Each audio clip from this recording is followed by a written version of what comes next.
Hey, y'all, hey. Welcome into our Hey, Y'all, Hey weekly radio show. My name is Alicia with Country Mama Musings. And I'm Ann from Andale Homestead. Hey everyone, it's Cayce from Ormsby Farms. And I'm Monica from Bland's Promised Land Ranch. Welcome in to our Tuesday morning show. Now, we are talking about our podcast from yesterday, but I think Alicia wanted to give us a little bit of an explanation into how today is going to run. I did because, we know how important it is for everybody to have family time over the holidays, and that goes for us too. So, what we've decided to do is we've come to you today with a pre recorded radio show so we can devote our week to our families for Thanksgiving, just like you are. So, we're going to have some fun information about some last minute Thanksgiving or holiday recipes, some turkey tips, and some other things. And we're also going to be talking about yesterday's podcast because we talked turkey there too. Oh my goodness. I wasn't expecting that. I've been waiting for that all morning. I bet you have. I really have been and waiting I bet for that all you morning. giggled. You giggled to yourself before you hit that, didn't you? I did. It was a good thing I was muted. We're going to have Oh gosh, love it. We're going to have that all throughout the radio show today. So I'm really interested in what we're going to come up with some of these recipes and turkey tips. This is going to be a great, great show. So what do you have in mind for us today, Cayce? Where are we going with this? Well, first we want to talk about our episode yesterday, right, Monica? It was a really fun episode. We shot it with Tori and Sydney from The Naked Gardeners, and it was about poultry possibilities. So we were talking about meat birds. Yeah, we went from, I went from the American breast, which is the meat bird that they raise right now. And they did a lot of research. There are some great people. And if you haven't checked out the Naked Gardeners over on YouTube, you definitely need to go check them out. They have a wealth of information. It's just one of those channels that you can really scroll through a lot of their different videos and see all the things they've been doing. And they're first generation homestead. So they are starting out, they're learning just like, a lot of us are. And they're really learning how to do all the things. And I love the fact, what I love about them the most is they're researchers. They put a lot of time and energy into really researching the animals that they raise. Before they started raising rabbits, they came over here and they hung out with us for the afternoon, and we got to share in some rabbit meat, and we discussed rabbits. They saw what we had set up. They decided how they were going to do their own, and they did it much differently than we do ours. And then they decided, all different things. And I love the fact that they really have done all the things that they've done. They really have put in so much time and energy into preparing it.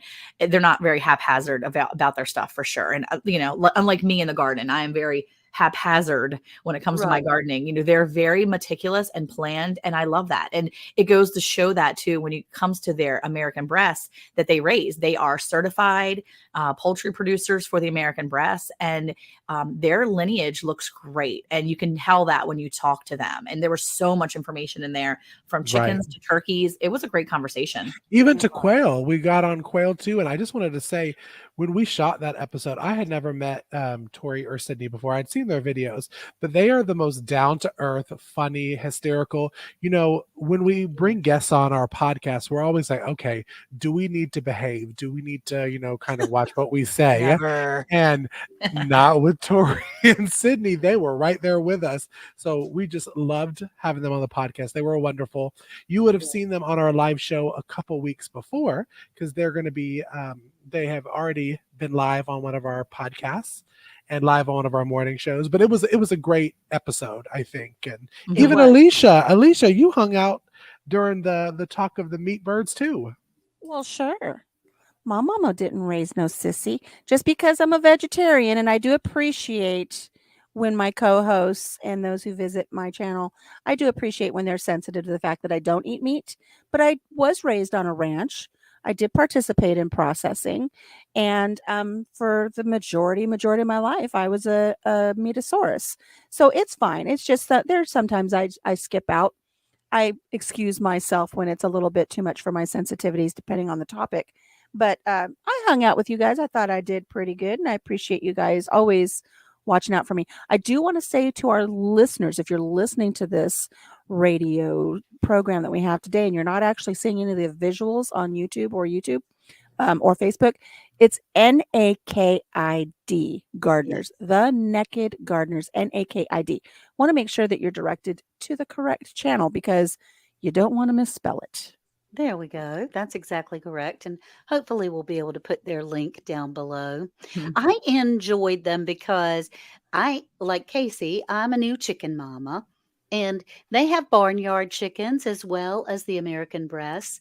And they were able to show the difference or tell me that it does matter the breed. The meat is different, the bodies are different, even the egg production is different. And so I'm still learning. It was so interesting to be able to speak with them. Well, I think that's an important note, Miss Ann, is you need to take every opportunity to continue learning. We're Yes. all Right, learning. right. And that's the great thing about bringing our guests in is it provides us an opportunity to learn every single time. And then we pass that on to our listeners so that they in turn can learn as well. And so, when you tune in to the podcast or you tune into the radio show, we're not seasoned homesteaders by any means.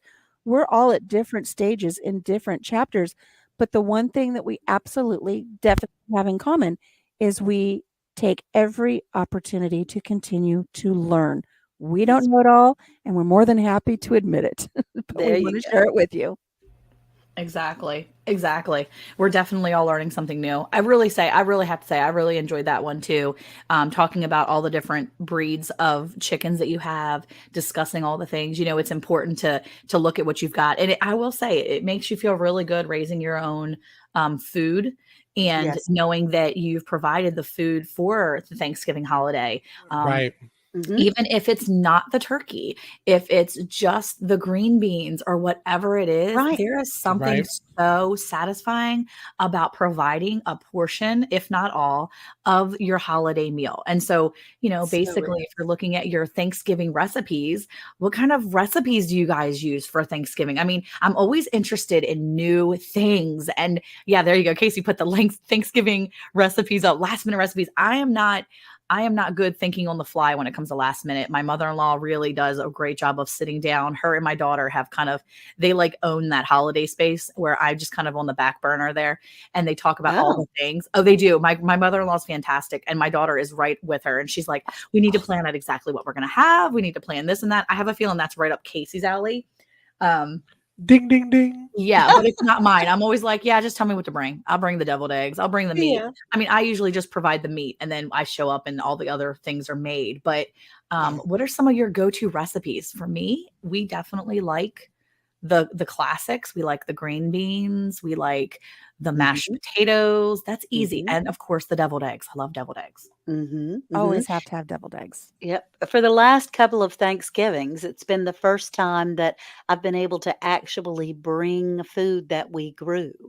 So it was wonderful to bring our own fresh collards and our own green beans. And this year we have butter beans growing out there. So we'll be able to bring our butter beans. I'm pretty classic as well. I'm the baby of the family. There is one cousin that's younger than I am, but of all the cousins and all the sisters and everybody, I'm the baby. So my job was to bring the jar of pickles because they didn't think I could cook anything. Pickles are triggering. Bring Yeah. the pickles and don't bring anything else. So, but now this year I could bring pickles that I canned myself that I grew out in the garden. So Boom. You proved them right there. She's like, that's fine. I'll bring the pickles, but they ain't coming from the grocery store. That's right. Well, yeah, I think same for me. And as my family has now been like, well, Casey, what are you bringing to the Thanksgiving, and what are you bringing from the farm? Is how they ask. Is what are you bringing Right. to eat? And it is very rewarding to know that you grew it, you made it, you canned it, whatever it is. We're Yes. very traditional for ours. A couple of like things that I like to have, because we always talk about I want to talk about like last minute things, like, oh, I forgot about this, but I have it in my pantry. Right. One thing that I love to have is, even if you don't do it yourself, having mashed potato powder. You can get them in the bags. I think it's Betty Crocker. I'd like Be to go careful. ahead. This is sacrilege to some people. We're going to I get know, emails. I know. I get a lot of emails, and I just love every one of them. Eric's gonna be the first one to email you, because that would be a thing. He would be like, Monica. Well, we here at Ormsby Farm, I'll say it this way. We here at Ormsby Farm, I dehydrate my actual potatoes, and then I blend it up to a powder, and I vacuum seal it in a can. But if you do Wow. not grow your own potatoes, you can get the store-bought stuff. Don't hate me. And go ahead and pour it into your quart or half-gallon jar and vacuum seal it. Then last minute, if you have extra people, it's a quick 1 to 3, ratio on powder to boiling water. So if you do 1 cup of the powder, do 3 cups of the boiling water, and then you're going to get mashed potatoes once you stir it all together. That's a kind of quick last minute thing to have. Has anybody else That's done awesome. I've powder never done potatoes? that. Or am I the I only mean, crazy one? Oh no, No. I this is why it's triggering for me, because I was invited to Thanksgiving one year. It's like, oh, I'll bring the potatoes because I just bought a bunch of Betty Crocker or potato buds or Hungry Jack, or I got a whole bunch of and oh, you could hear the crickets and the pin drops, because she was like, you are not bringing instant potatoes to my Thanksgiving dinner. And I was like, I grew up that way. I didn't see anything wrong with it. Even though I Right. grew up on a ranch, my mama always made boxed potatoes. Not my grandpa. My grandpa, he wouldn't be caught dead making boxed potatoes. But my mom did all the time. That's kind of how I grew up. So, oh yeah, I'll just put together a box of, Hungry Jack or something. Yeah. I'm still kind of reeling from the shame. And so every year now, when I do real potatoes, I will tag her in a post on social media. It's like, look, no boxed potatoes at the Thompson house today. And she's always happy to see that, because she's like, no, self-respect and Thanksgiving mama. And so that's why I was like, we're going to get letters, because some of this ain't instant potatoes. Well, But one I thing I mean, do you with can make yourself. You can make your own. So right. I mean, in a for those pinch, that it's a don't. good thing in a pinch. Absolutely. Yes. I just know some people were going to be like, oh my gosh. well, Yeah. I will know- say my dad and mom divorced when I was older. Okay. So I was 17 years old. I was a senior in high school. My parents divorced. And every time we had holidays, my mom would always take charge. So my dad has a big family. And so we would always get together with my dad, his 7 sisters, and his parents. And my dad would not really make anything. It was my mom who always took charge. And we would always bring one of the thing. It was a huge buffet style. Each sister would be designated certain things. And my mom, I guess, we always brought the mashed potatoes. And so the year that my parents divorced, my dad said, okay, I can still bring the mashed potatoes. It's not a problem. Well, I wasn't home. I was working on some things, and we had made the mashed potatoes the first year together, my sister and I believe. And the second year I was married. And so I was off, and I said, Dad, I can come back and help you. He said, no, Monica, I got this. I'll make the mashed potatoes. It was the first year he'd ever done it by himself. And he was so Okay. proud of himself. And he says, okay, Monica, I need your help. I'm going to go ahead and make them right before we leave. And I said, you need to give yourself a lot of time. He said, no, I got this.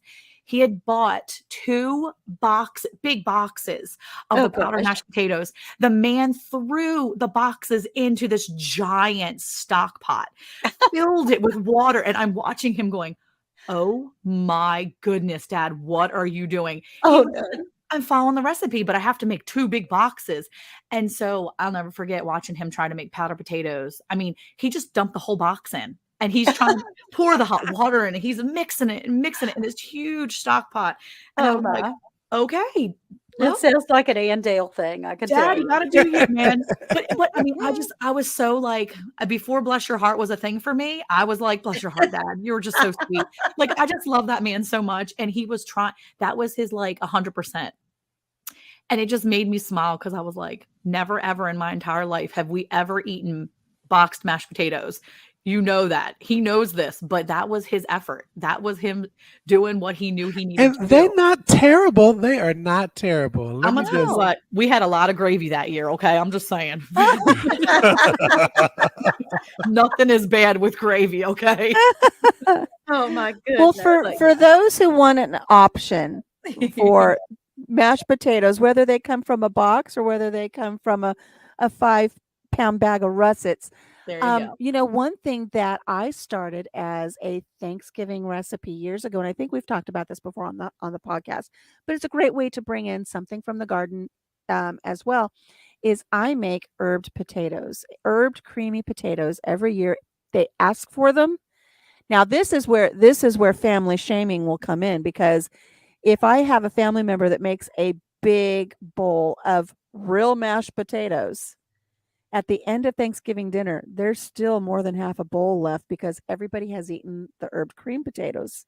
They prefer them over the mashed potatoes, but they're Ooh. so good because I get the baby potatoes, the baby reds, the baby Yukons, the baby fingerling potatoes, little purple Peruvian potatoes, and they're just all these beautiful color potatoes, and they're tiny, they're little, and I quarter them, and I take a quart of heavy whipping cream and I put it on the stove under a very low heat, or over a very low heat. And then I take one of those not a sieve, I guess it is a sieve. It's the very fine mesh sieve, Okay. and I will put that down into the cream. And to that I add fresh herbs, fresh sage, fresh thyme.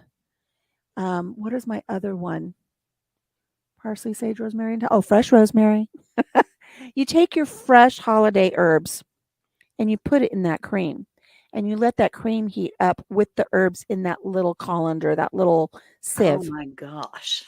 and you just let that steep, and all of the flavors and the oils from those herbs go into the cream. Then you just lift it out, so you don't even have to strain it. You just lift the basket out.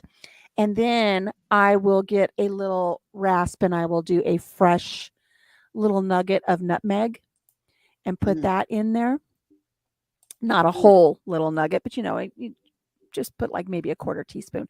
And then I pour that over the potatoes that are in a dish, in a casserole dish. Y'all, we're gonna be so hungry after we're Right? finished Just shooting this starving. My episode. stomach is Then rumbling. I take a whole stick of butter. Thank you, Paula Dean.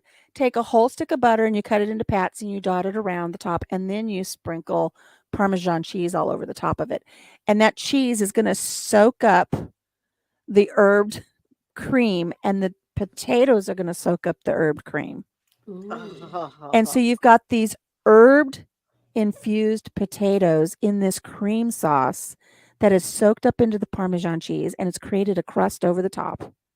Mm. And I'm telling you, people just go bananas Well, let me just for say, those for my potatoes. family listening, Winegars, Welchels, and Guest, y'all don't expect me to make that this year. Cayce, Y'all you don't make be it listening once. to this and text me. Make it once. They'll be Make that asking thing for that it Alicia was again. making. Oh, Every that's year they want it. hilarious. My family asked for it every single year, which was fine when it was just my family. But now that we are where we've got extended arms of the family, and you get together, it's like, yeah, there's 50 people this year. It's not. Now I have to go down to the dollar store and get those big aluminum casserole, like the turkey roasters, Oh my and goodness. make 2 of those and take them. And that heavy whipping cream is expensive. You did that to yourself. I so. know. I know. Well, you just need to go ahead and get you a dairy cow, Alicia. I would if a tornado wouldn't have taken my barn, Oh yeah, wah wah wah. but that's okay. But We're we've talked about potatoes now.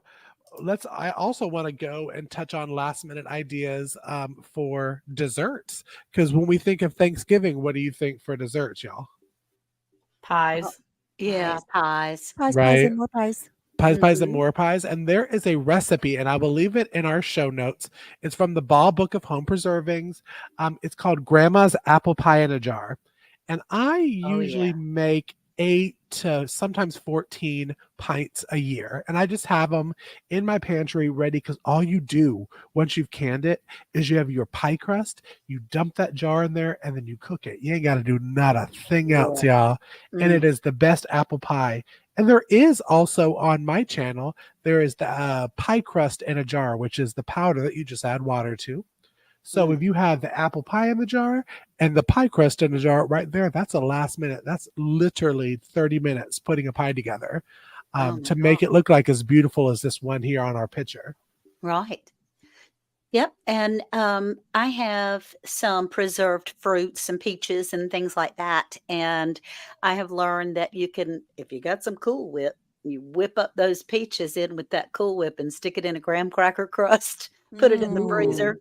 Hoo hoo. That's some good stuff. Ooh, that sounds Now, good. I got to tell So, you, raising my family, and I don't know if Monica can relate to this with her 8 little youngins or not, but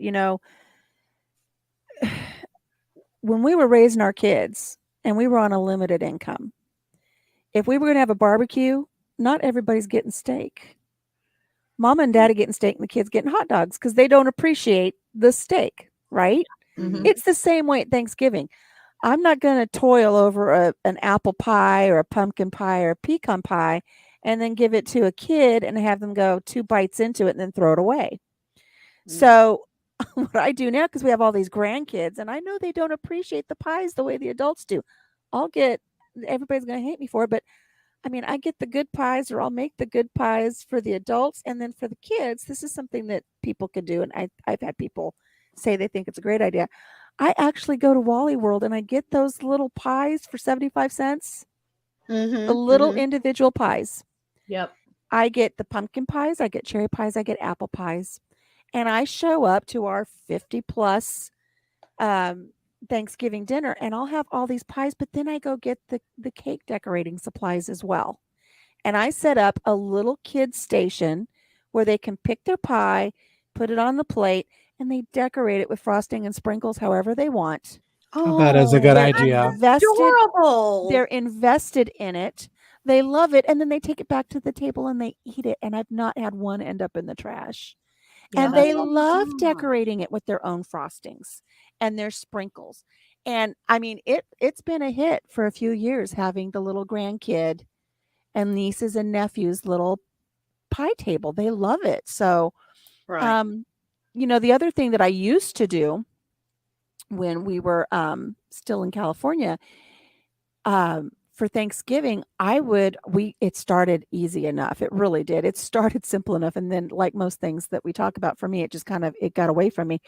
When it was just Jim and I and the 4 kids, it would never fail that at Thanksgiving time, you have a couple of pies and you go out because you're just hankering for a piece of pie and you go out and somebody ate the last piece of pie and it was your every piece of time. pie Every Right. and time. they knew it was your piece of pie, but they snuck it anyways and nobody admits to who ate the pie.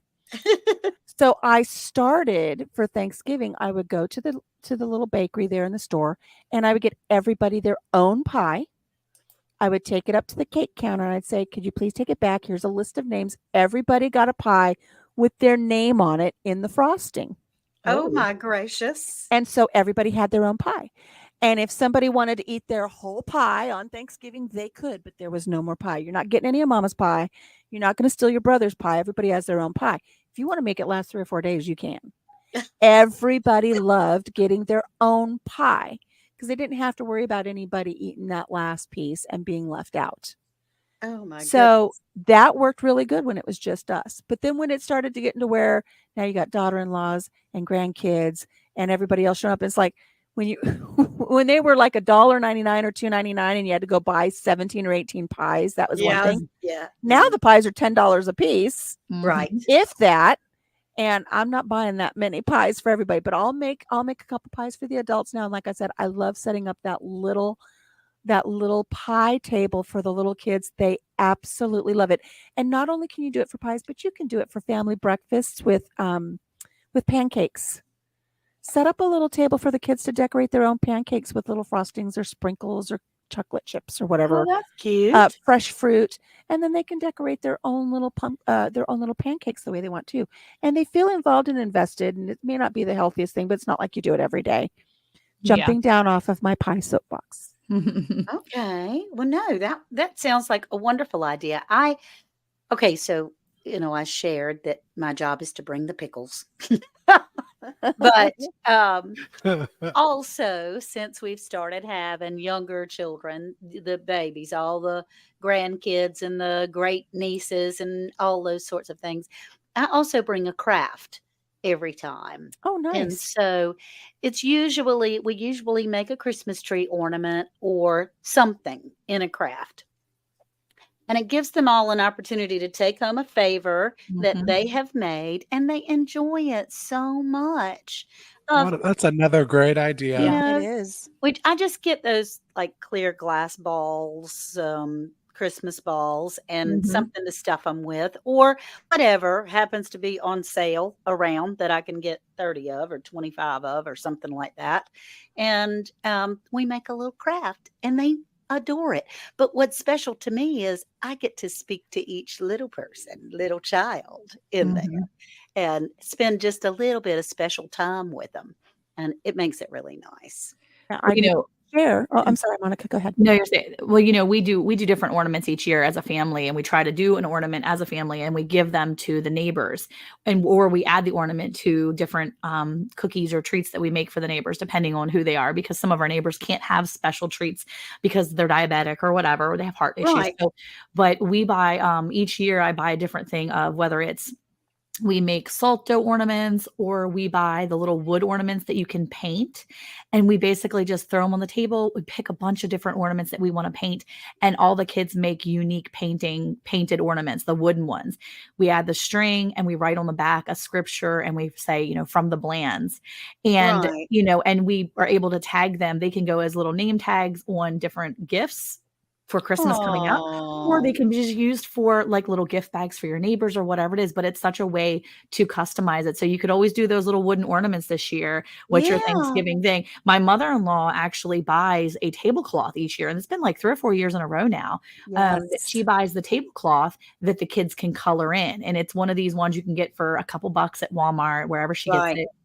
And they love it. They'll just sit there and color on it, and at the end of the day, she throws it away because, things have gotten Okay, spilled good. on it Yeah. or whatever. But it's such a fun thing because while they're sitting there waiting for the big people to maybe finish talking or whatever, and they're waiting to do other things, they can just sit there and color. And whether it's that coloring page or maybe it's just some craft paper you throw on the kids' table, something as simple as craft paper as your basis, they can make their own little placemats and sit and, do those things. It's fun when kids are doing that kind of stuff.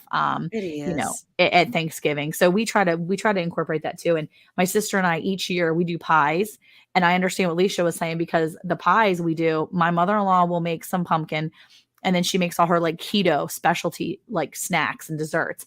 Oh, And that's then yeah, and then my son, we almost always have pumpkins here. So my 21-year-old has gotten into baking, and he will make Eric a pumpkin pie from custom pumpkin pie from with duck eggs and all the whole nine, so that he can eat it out of our own pumpkins. And then my sister and I have, for about 5 years now, we have had our little design.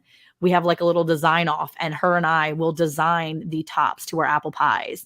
And we're using our great Fun. grandmother's recipe that my mom had Oh, passed that down. does sound fun. And It it's really does. fun. And every year she's always like looking up designs ahead of time. So usually this time of year, her and I are starting to talk about different designs we want to make.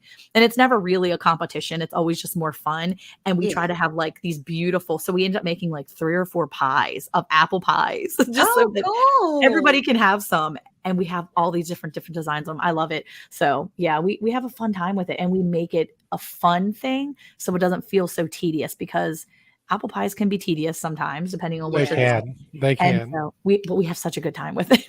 It's so fun. That sounds amazing. It's always good to have fun while you're doing stuff. It Well, is. It really while is. we're talking about pies, this is probably a controversial question, but how do y'all say pecan pie? Well, it has to be pecan. I mean, come on. I know, Pecan. because in the South we say Pecan. I but say one of my pecan. friends says pecan is what you keep under the bed. Yes, a pecan is next to the bed, and a pecan is what's in your pie. No way, Jose. I No know way, where you're from Jose. when you say pecan. It's pecan. Oh, I love it. I'm having to sit here telling myself I'm having to roll it around in my brain. How do I say it? If I would go to the store or get stuff, I'd make a pecan pie. Oh, Yeah. okay.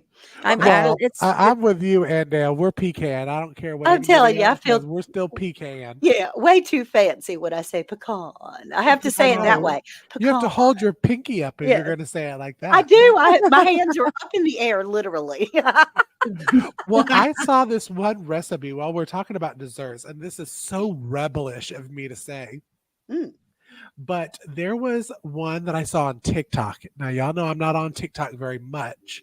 I'm trying to post more on TikTok, but it was a male doing this canning, and you don't see much of that on the videos. But he was making a strawberry cheesecake in a jar that was canned, shelf Oh, stable for a Yum. year, Mhm. right? oh my God. And it was a great recipe, and I've saved it because I'm going to kind of do like a copycat recipe. And hopefully by this time when the podcast, our radio show, comes out, I will have it on there. But it looked so delicious. And it was in a half pint jar, little round one. And I thought that would be perfect to have. Like you said, Alicia, the kids don't appreciate a homemade, beautiful battle off of Monica and her sister apple pies. But Right. having a small half pint of like strawberry cheesecake that they could pop open and eat that's single serve, I just thought was a great idea and a great kind of. Okay, we've made them, and they are delish. Cayce. You have? Oh my Yes, I have. goodness. Abigail and I have Okay. made them, So it and they are works. It works. It so good. It seals. works. It does work. And let me just tell you, We will love not Monica, last. our little rebel. They will not last very long not because they'll go bad, but because they will be eaten. They were so good. Well, I have a number 10 can of cherry pie filling that's There you just go. sitting there going, what do I do with this? I think I Okay. need to make up a bunch of those and then make them where they're a little bit more diabetic friendly, where I Yes. will use an alternative sweetener as opposed to the sugar with the sour cream or There you cream cheese. I'm go. sorry, the cream No, cheese. it was cream cheese, I think, Cream and sour cheese. cream. I think this guy's recipe had both of them in it. Oh, might well. have. And it's a great time to stock up on your Right? cream cheese because during the holidays, usually they have sales. So, if they have sales on the cream cheese and you're like, what am I going to do with a whole bunch of cream cheese? There's your answer right there. Make up a bunch of these little desserts ahead of time and they're shelf stable. And then you just pull them off the shelf when you want them throughout the year. Yes. I'm down. It's delicious. So you will. And I do want to say right now, I want a pumpkin cheesecake. Oh, It sounds so that good right sounds now. really good. With a pecan crust. I haven't had anything to eat yet Pecan? today. Pecan? I really need to, this is really good. I should have. Before this episode, yeah, I should have eaten. Should have had an eating. You should have had We all anything. should have had a feast before we gathered for the radio show. But Okay, then we'd all so- be sitting around going, I'm stuffed. Yeah, that's true. That's true. I really would be asleep. So, how do you? I have a question, and I'm going to turn the page a little bit to the turkey. Does everyone cook a Ooh, turkey? I cook a yes. turkey. Yes, we cook a turkey. We actually will spatchcock it, and Eric I don't will know what that smoke. is. So I was spatchcocking. gonna say that sounded really fancy. Like Eric did a pinky up video. again. He actually learned how to do it from Lisa from Yogi Hollow Farm. And Eric did a little video on spatchcocking our turkey last year. And you can do it with any kind of poultry, but it's basically how you cut down the center of the spine and then you kind of basically crack it kind of open. Sorry, it's really graphic when I say it like that, but you just kind of basically open it up that way. So you have to cut along the breastplate and then you have it open and then you basically kind of break it so that it's flat. It's kind of like a flattened version. Okay, I remember that video. Okay. Yes. And so he does it in the smoker. I don't really like smoked meat when it's really smoky. Sorry, Alicia, for all that. Yeah. But I don't really like a lot of smoked flavor in my meat. So what he'll do is he's so great to me because he will take half of it and he will smoke it with a more smoky flavor. And then the rest of it, he will cover completely in the smoker and then just slowly cook it in the smoker. Because as long as you're wrapping it up, a lot of that smoke won't get into it.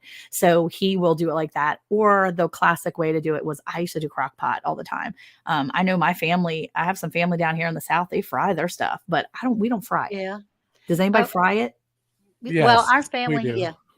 That's Ooh. fried turkey. So you just big vat and you dump the thing in the oil. It's We've Just really done that drop once. it. We've done that once. And the it's thing really good. is once you've done your deep fried turkey in that big old vat of peanut oil, I mean, now you got a big old vat of peanut oil that cost you $50. And what do you do with it? That's the truth. That's the It's truth. expensive. It is. It Depending is. on how your relatives act, you keep it hot. Right? Well, it's either that or the wood chipper. Right. One of them. We use the bags, so But putting it that's in a also bag. a good example, Monica, of what was it called? Spatchcocking it? Spatchcocking, yeah.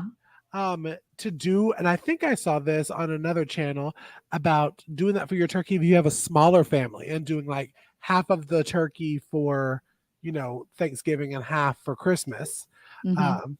I had never heard it called like that. I do remember Eric doing a video like that, but I think I would have giggled about that word if I would have remembered it. Yeah, the spatchcocking, it does make it easier. Plus, you can season it differently. So it's really nice because when you spatchcock it, you can actually do half of it seasoned, maybe a mesquite seasoning or whatever you want to do. And then you can do maybe a mild seasoning on the other Right. side for people who don't really like a stronger flavor. And so it's been really helpful for us. Now, we've done 2 turkeys over the past couple years because we have such a large family. And even though all of our family, minus now my dad's here in Texas and my sister, but Eric's only his mom and dad and his youngest brother are here in Texas. So we don't have these really big family get togethers anymore. The only time it's really big is because I have 8 kids. But other than that, it's really not this massive thing that it used to be back when we lived in Maryland and we were Right. getting together with extended family.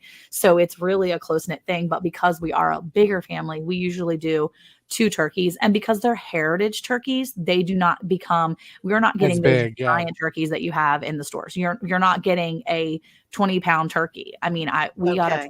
12-pound turkey last year from one of our boys that was specifically raised for meat. And that was 12 pounds and they were specific meat breed. But they still didn't get as big as the other heritage that I had this past year too. And he was for, I think, April for Easter, and he was like 9.5 pounds. So that's more of a heritage size for us anyway, because we free range ours. They have all the space they want, all the bugs they want, all the, Okay. because of that, they don't get really big. So we Gotcha. do 2 turkeys. And so we'll do one in the smoker, spatchcocked, and then we'll do another one in the crock pot with just some butter. I shove butter all in the skin. Yeah, Mhm. butted. That's my Well, secret sauce, is just shoving it in there. My hands are all buttery in the morning. to talk about a question that I get, because I did a video about turkey, is I get the question about how and when and what to defrost your turkey in. Right. Because I'm a big briner. I am a turkey briner. Mhm. And I always, the rule of thumb is 1 day for every 4 pound of your turkey. So if you're listening today is Tuesday, which is 2 days before Thanksgiving. If you're taking your turkey out now, bless your heart. But it better be about 8 pounds, 8 or 9 pounds. Because it does take a while to defrost, but I like to do it in a brine. And I have a video that I'll leave in the show notes. But do y'all brine your turkeys? Are y'all briners? And what are your tips you have for defrosting your turkey? I'll start with Anne. What do you have? Yeah, we don't do the brining. And we don't have turkeys here on the homestead. So when they go on sale at the grocery store, we buy several. Yes, Mhm. ma'am. That's right. And I just, if it's frozen, then we defrost in the refrigerator. That's how we do it. Defrost in the refrigerator. It takes a while. Takes a few Mhm. days. If it's a frozen piece of chunk of ice, it takes a few days. But we do that in the refrigerator. If usually I buy fresh. And what we'll do with the others, we try to purchase several so that we can can. Canned turkey is amazing. Just Yes. raw meat, just raw canning. Just Mhm. it's really, really good. I've gone in there to the grocery store in my pantry.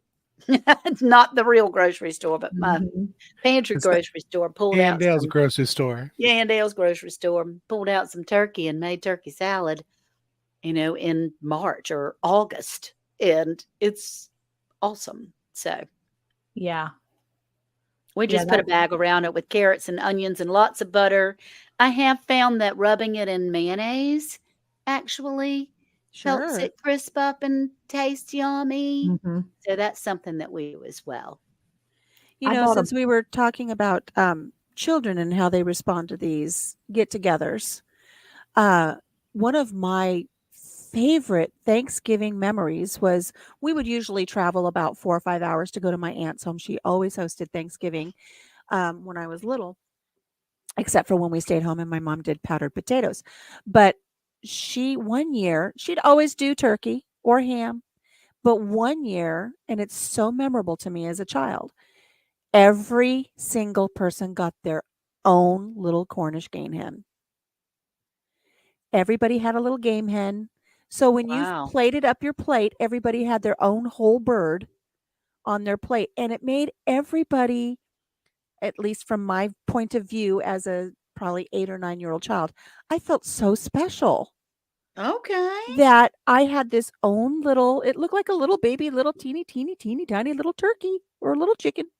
But, Okay. I mean, that's kind of a neat thing to do too. If let's say you've had a run on turkeys at your local store and there aren't any for you, go check out the little Right. frozen section, see about getting, or even the butcher, and see if you can get little Cornish game hens. You can stuff them just like a turkey. They don't take as much time to defrost. I mean, what if you're in a bind and all of a sudden you don't have a bird to put in the oven? Right. Um, Little Cornish game hens. I just remembered that was just such a wonderful childhood memory that I felt so special. Now, if she just would have had a pie table set up after that, it would have been epic. Yes. Well, yeah, that's a lot of little game hens. But so, Monica, how do you cook your turkey? Yeah, so we do a brine as well. I got a brine from Costco, I guess, one of these brines in a bottle or whatever. And I usually put it in there, and I'm probably more of a rebel, and I'm a countertop thaller, probably in the Mm-hmm. sink thaller. So because usually I'm a last minute person too, or we just have it fresh because we've already processed it the week of. I was about to say, But so Monica's pulling it out today, listeners. As you're yeah, so listening, Monica's pulling yeah, it out today. I was Yeah. like, you're all Bless like, her bless your heart. heart. I know. I'm like, oh, bless my heart. Because guess what? I probably processed it on Saturday. And then we basically will probably process on a Saturday before Thanksgiving if we have time. And then we'll flash freeze it or just freeze it. We'll put it in our deep freezer so it'll get frozen.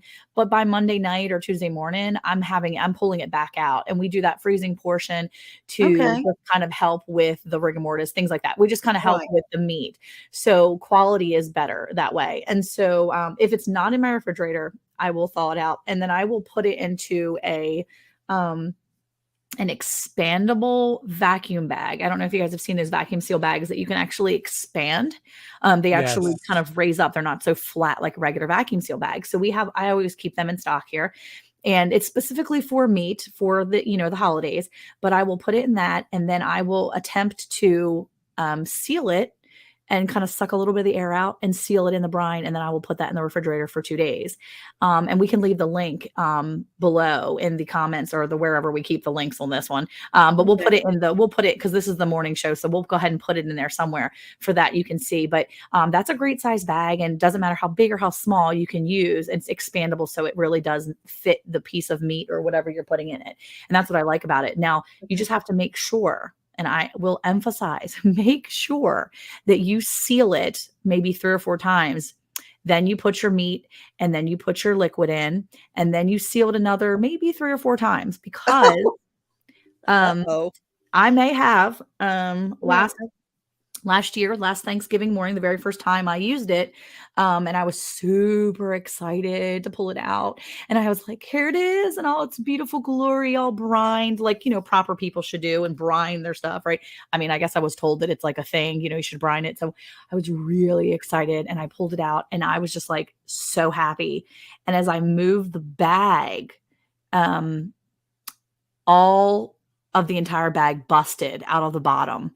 And when I Oh say all of no. it, I mean like every bit of the like almost gallon and a half of brine that was surrounding this beautiful like 12 and a half pound bird. It went everywhere. It was all over my countertop. It was all over my floor because I had it on the like little bar top, and so it was See, this should everywhere. have been in a video or a short. Oh, let me just tell you, I was not in the mood to do anything with the recording. It was awful. I was in tears at this point. Thankfully, it had already brined overnight, but I was not happy about the cleanup because it was like raw meat juices everywhere. And I was like Yuck. completely mortified. And now I had all this to clean up at like 9 a.m. on Thanksgiving morning when my kids were like, Are we gonna watch the parade? And I'm like, I'm not. I'm going to be cleaning Oh, up. raw turkey No. stinks. I mean, even when I used to eat turkey, I could not stand the smell of raw turkey on Thanksgiving morning before you pop it in the oven. It just stinks. Well, I'm let me like, just say, it smelled delicious because of the brine. The brine was very, very flavorful. Like Yeah, it's very smelled- fragrant. It was very fragrant. There you go. That's the word. It was beautiful. It was beautiful. But let me just tell you, it was it was a rough morning. But I learned my lesson, and It's okay. Monica smelled like a Thanksgiving turkey. Yeah. Oh, where's your sound effect? Where's your sound effect? Because that was my morning. That was it right there. Needless to say. But I will say brining it has definitely helped retain that moisture. It has made for very flavorful turkeys. And I will say that tender. It's supposed to be more tender if you it brine. is. They say, even quote unquote. And even when you, especially when you have your own turkeys, they're not they're different because they do tend to be a little drier sometimes, the meat. So you have to be a little more careful with homegrown when you're dealing with the homegrown meats. So I will say that if you have your own homegrown poultry, make sure you brine it. It'll make a world of difference when you're cooking it this season. So We've talked about brining, but what about basting? Does anybody cook it in the oven or a roaster where you have Or to baste? injecting. Has anybody ever injected? I have injected. I have injected, and I do baste. I cook my one turkey in a roasting pan because I can't. My oven's too small to cook my extra turkey, so we do one in the smoker and we do one in the roasting pan. And my roasting pan, I'm constantly. If basting means you get in there and you fiddle with it every hour or so, and you dump more butter on top of it from the juices that are underneath, yes, that's me. I'm basting it. I'm taking my little quarter cup measure and I'm dumping it back on top of it. Well, mine's in a bag, so ain't no basting in there. Ain't no basting over at Andale's. If my oven was big enough, it would be in a bag in my oven, but it's not. Well, see, we do turkey and ham, and especially during the pandemic, it was just me, mom, brother, Chris, and Tara, because of course everybody was social distancing. Y'all know the drill, how it was. Sure. So we still did turkey and ham, and that was put on me. I was the one that cooked most of the Thanksgiving meal, and I also based my ham, even though when you get a ham at the store, it is usually already cooked. But I love to cook it in a homemade sauce. It's kind of like an orange-ish glaze, and I would baste every 30 minutes. Oh, wow. But it's so good. I love basting because I truly think it makes the meat more tender as well.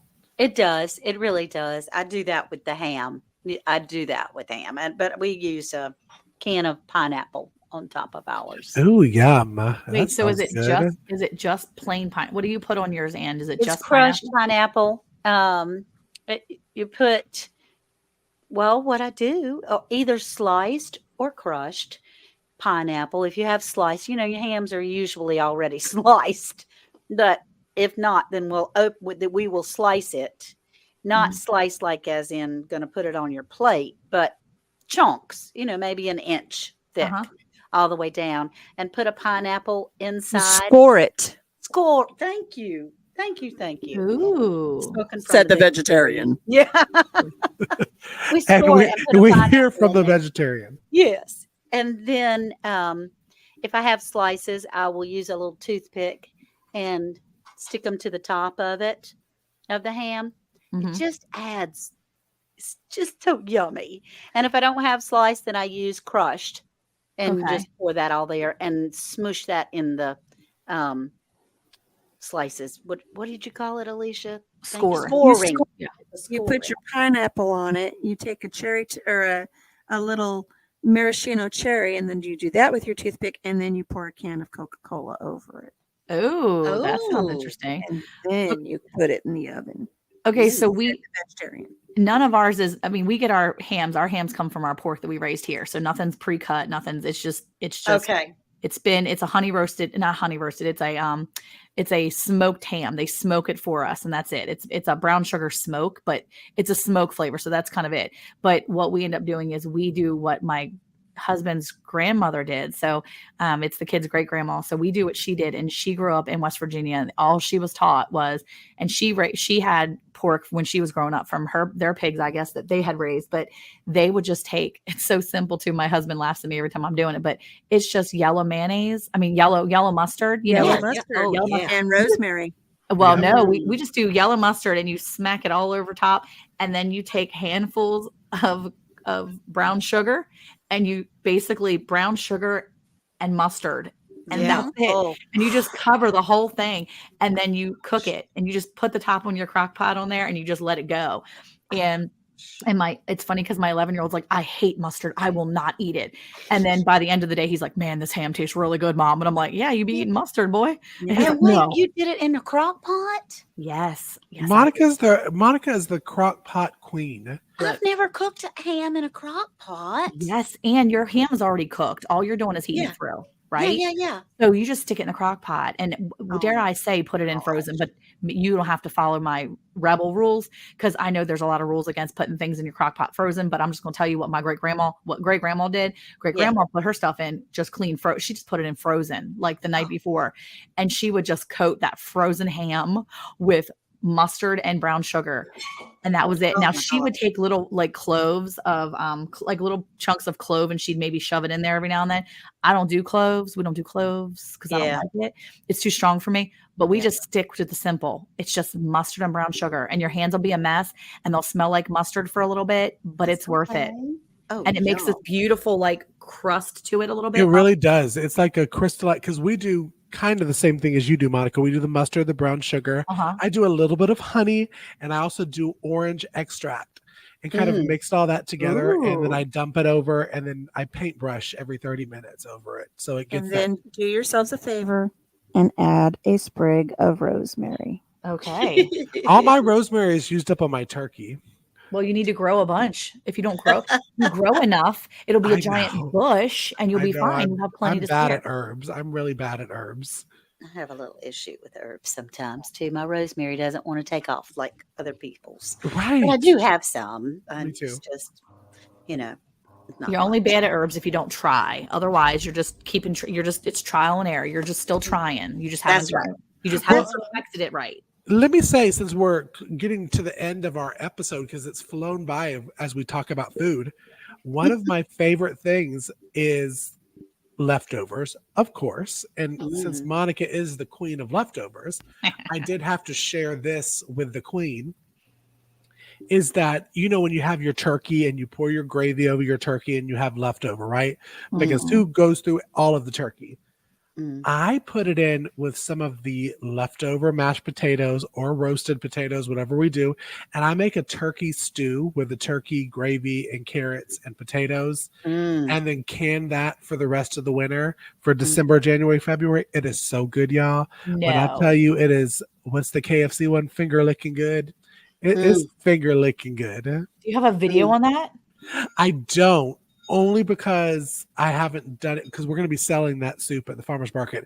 And I just finally found a turkey breast in the grocery store because our turkeys aren't ready yet to be processed. Yeah. But gonna I need am that going to be doing recipe. it. It's so easy, Monica, because it literally is you're dumping leftovers into a pot. Like when I worked for the school system, from some people that don't know, and we had a ton of turkey and gravy left over. And so our boss was like, listen, we can't have it in the freezer over holiday break. So you and the employees take home whatever tubs of the turkey and gravy are left. So we did.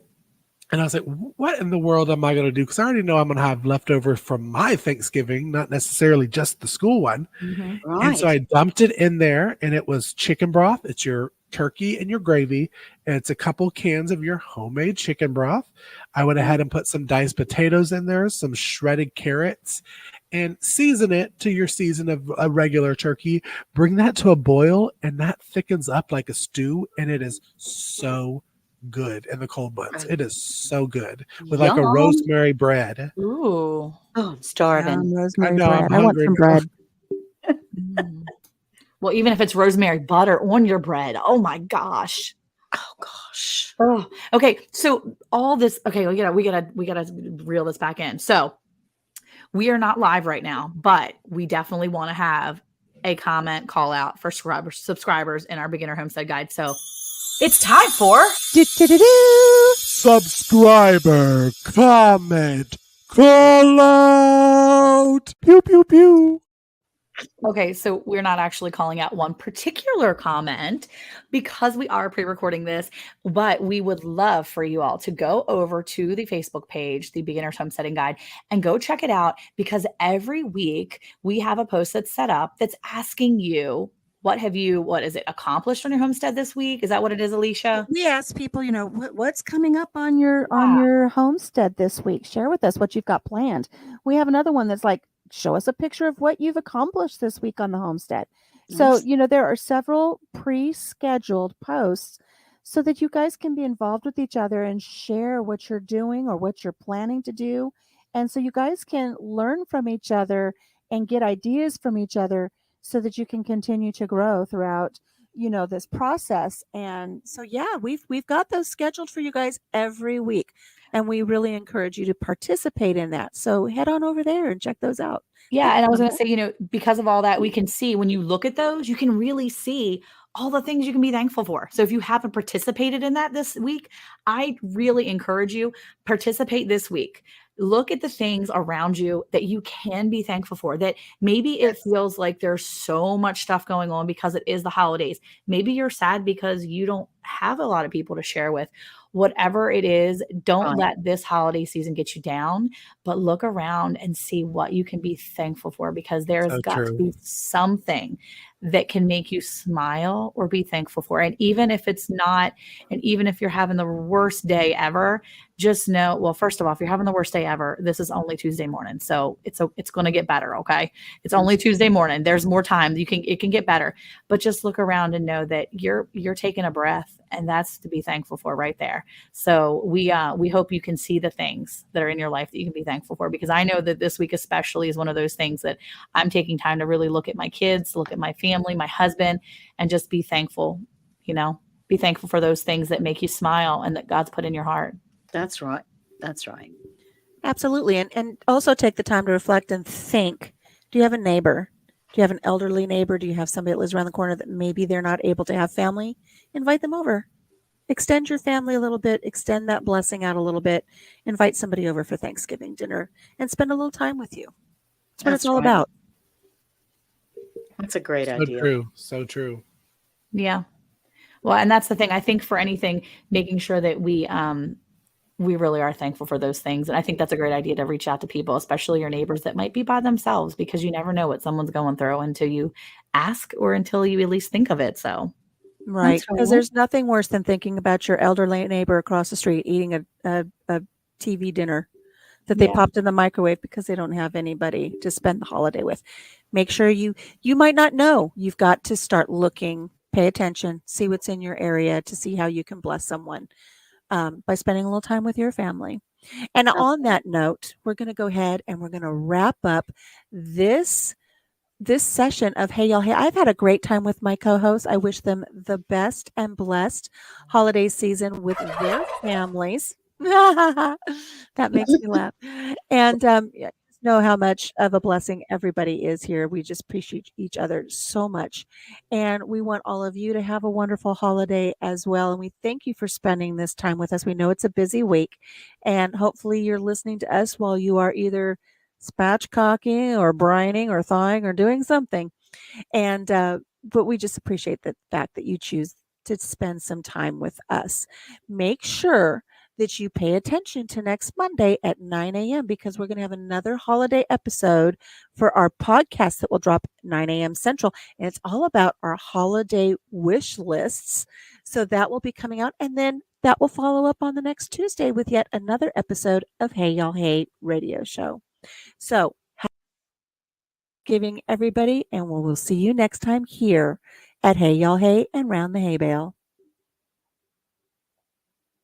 Monica, did you know it's now even easier to listen to Round the Hay Bale podcast? What? Really? How easy? That's right. All you have to do is say, Alexa, play Round the Hay Bale podcast.